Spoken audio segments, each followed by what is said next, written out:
तुम्हाला माहिती आहे का, सूर्य आपल्यापासून सुमारे 9,30,00,000 मैल इतक्या अंतरावरती आहे. सूर्यकिरण पृथ्वीवर पोहोचायला सुमारे 8 मिनिटे वेळ लागतो. सौर ऊर्जा हा अक्षय ऊर्जा स्रोत आहे.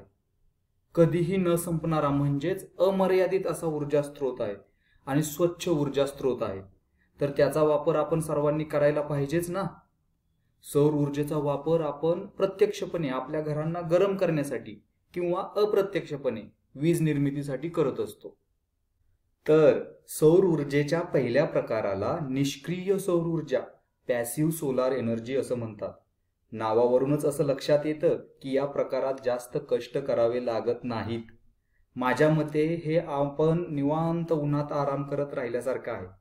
शिवाय हे कमी खर्चिक पण आहे, त्यामुळे हा प्रकार जगभरात मोठ्या प्रमाणात वापरला जातो.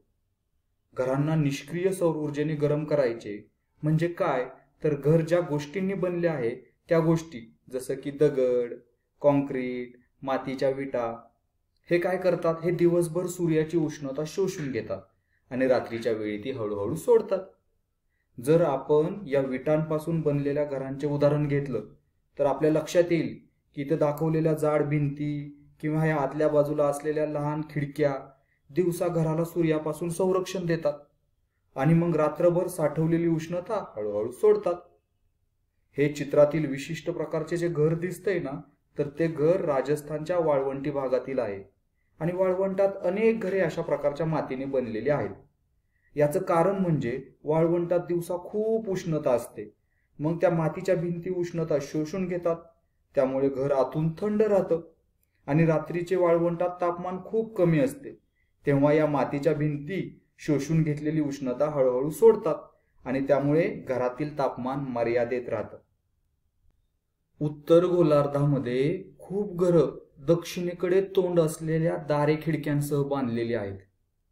याच्यामुळं काय होतं, तर यामुळे घरात सूर्यप्रकाश येण्याचा जो काही कालावधी आहे तो वाढतो.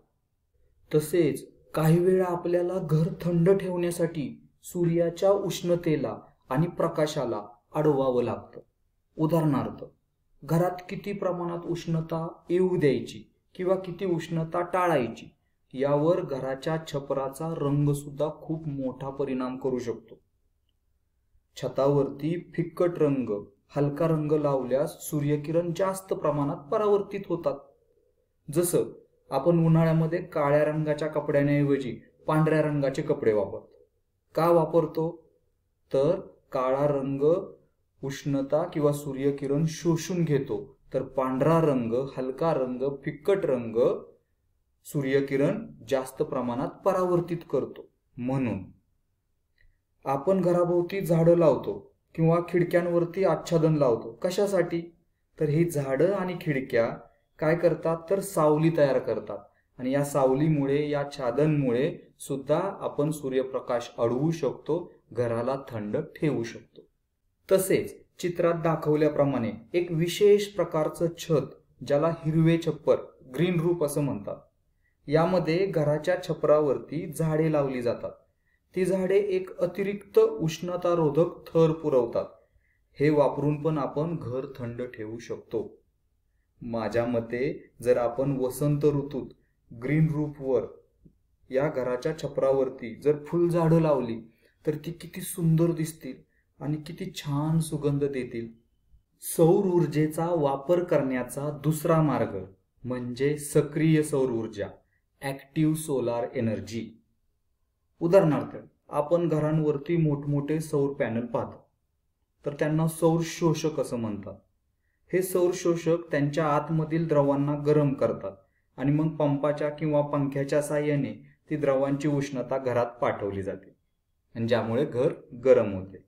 तर पंप किंवा पंख्याद्वारे सौर ऊर्जा घरात पाठवणे हे निष्क्रिय नव्हे तर सक्रिय सौर ऊर्जा प्रणालीचं उदाहरण आहे.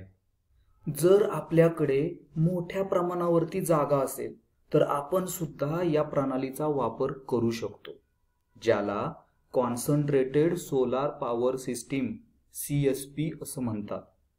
ही प्रणाली खूप साऱ्या सोलार कलेक्टर्स, सोलार शोषकांचा वापर करून सौर ऊर्जा एका ठिकाणी केंद्रित करते.